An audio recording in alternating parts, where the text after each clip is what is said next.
London has been a global capital for over 2,000 years because every generation of Londoners reinvents the city.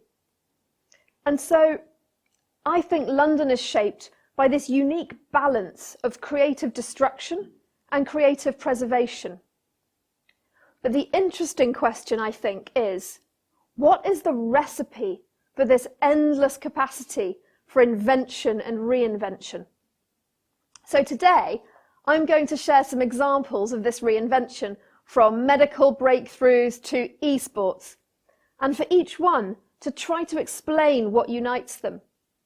Because my view is that diversity, openness, and scale have shaped London's past and will shape its future. London's reinvention starts above our heads.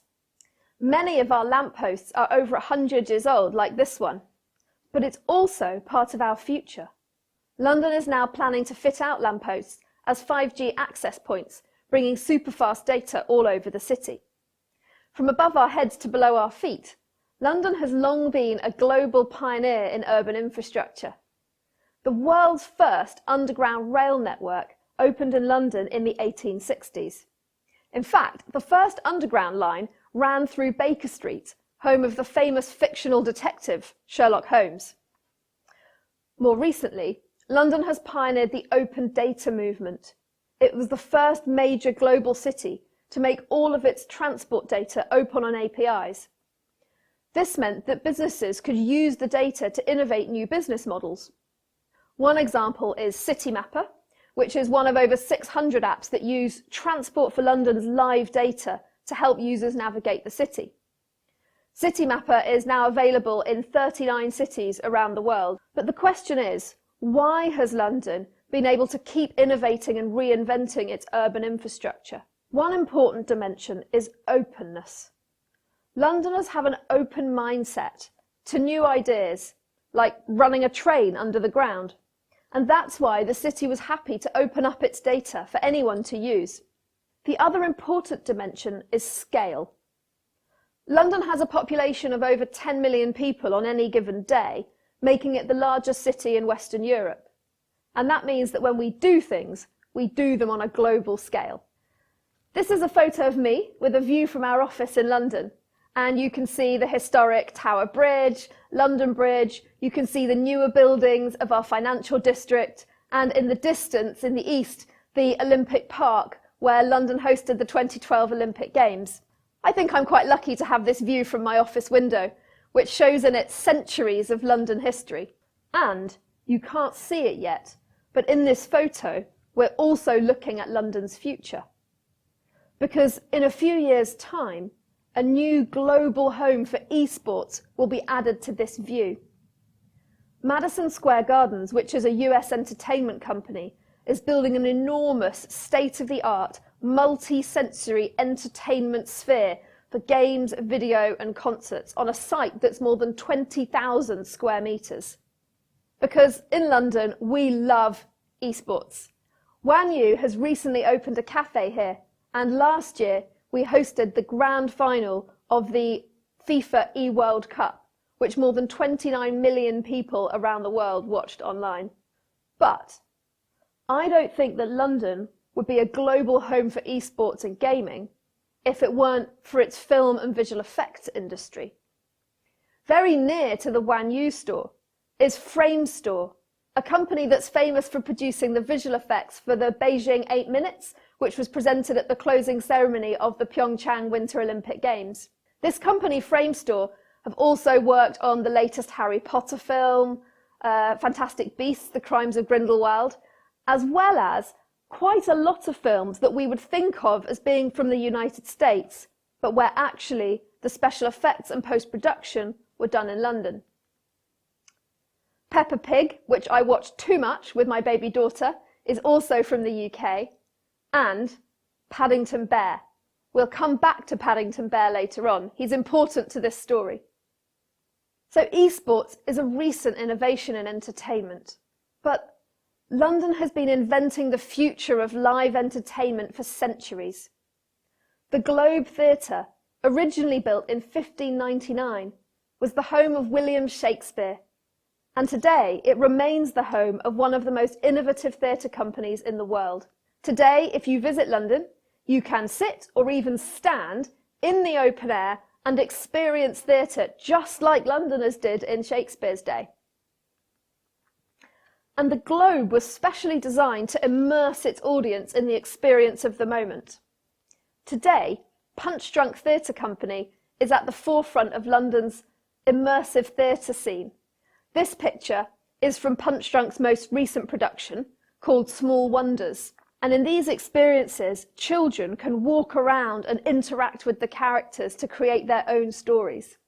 So every generation of Londoners, from Shakespeare to Framestore to Wang Xitung's Wan Yu, has reinvented what entertainment means to us. But my question is, what is the secret of this endless, restless, creative energy? It's those magic ingredients: diversity, openness, and scale. Let's take another example. We know that London is always reinventing itself, but that doesn't mean throwing out the old in favour of the new. There is a unique balance between creative destruction and creative preservation, celebrating heritage and history, but also adapting to the future. This building, Battersea Power Station, is a good example. When it was first built in the 1930s, it was one of the largest brick buildings in Europe. It's located on the River Thames, close to the headquarters of MI6, home of the fictional James Bond. And its iconic chimneys dominate this part of the London skyline. You might recognise Battersea from films like Batman or Doctor Who.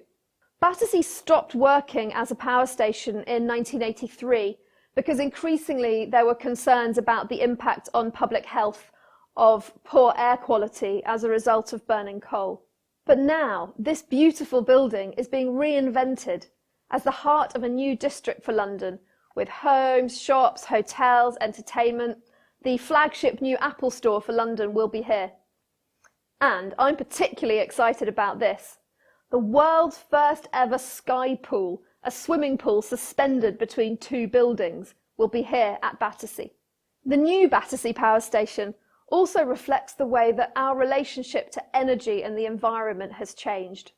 This used to be a coal power station, putting smoke into the London air, but it will be relaunched as a sustainable building, saving 6,000 tonnes of carbon dioxide every year, and it will be twice as energy efficient as the UK average. So what's the recipe? It's London's diversity and openness again that are the secret ingredients to its constant reinvention. Because the regeneration of Battersea is a truly global endeavour. The architects include Foster&Partners, who are from the UK but have an international project history, including Beijing International Airport. Rafael Vignoli is from Uruguay, and Geary Partners are from the US. The developers are Malaysian, and the anchor tenant, Apple, is from California. Visionaries and innovators from around the world come to London because it's an incredible playground. The opportunity to spark off each other, to experiment with the old, and to create the future. So we've talked about esports and we've talked about theatre. Let's move on to a more serious topic. London is building a global centre for cancer innovation, bringing together patients, doctors, companies, scientists, and the local community. Their goal is to use this partnership approach to overcome the challenge of cancer. But this London Cancer Hub builds on decades of work by the Institute of Cancer Research, which has developed more cancer drugs than any other academic centre in the world. For example, the Institute of Cancer Research has developed an artificial intelligence test that analyses the shape of tumour cells to identify aggressive ovarian cancer. And that test can be used alongside DNA testing to find treatments that best suit individual women. Elsewhere in London, artificial intelligence is being used to speed up the diagnosis of patients. A new centre will train algorithms to interpret medical images, helping clinicians to diagnose patients more quickly. But these developments build on London's long history as a centre for medical research, as part of what we call the UK's life sciences triangle, London, Oxford and Cambridge. Working in a London hospital in the 1920s, it was a Scottish doctor called Alexander Fleming who first discovered the unique properties of a mould that we now call penicillin.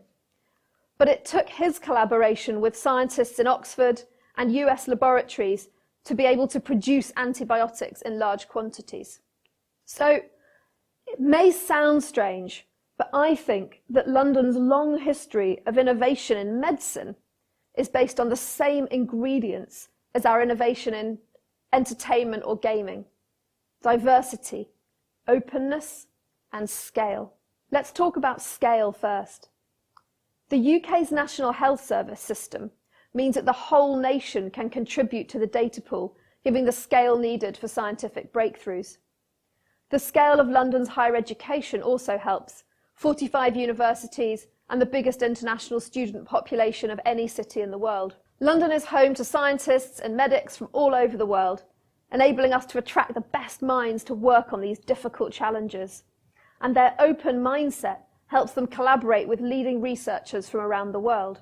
Importantly, a diverse population is ideal for developing new treatments that will work around the world. There are 233 languages spoken in London. And since 2016, 2/3 of the babies born in London will have at least one parent who was born outside the UK. It has always been shaped by people from around the world. So today it's tech, but London has been an international commercial and trading centre for over 1,000 years. London's oldest district, which is known by locals as the Square Mile, was founded by Romans and grew to become the world's financial capital that we know today. One of the oldest streets in the Square Mile is called Lombard Street, and it's named after the Lombardy district in Italy, because the street's original inhabitants were goldsmiths from Lombardy. The same street then in the 17th century gave birth to Lloyd's of London, which became the world insurance market. Today, London is home to some of the fastest growing fintech companies in the world. London attracts more venture capital investment than any other European city and is home to unicorns, businesses valued over $1 billion, in sectors ranging from fintech to fashion, AI to DNA sequencing. It's those magic ingredients again: diversity, openness, and scale. I think of Londoners as a global community defined by their energy, not by their birthplace.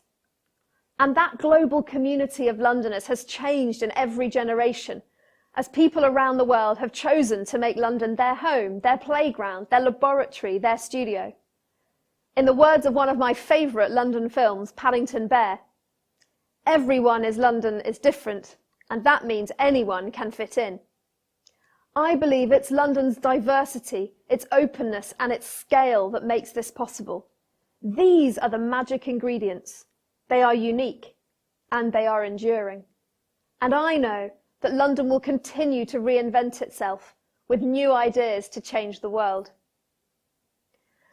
Every city needs to find its own recipe, its own magic ingredients. But I hope that by sharing London's recipe and London's story, we can help to inspire the world.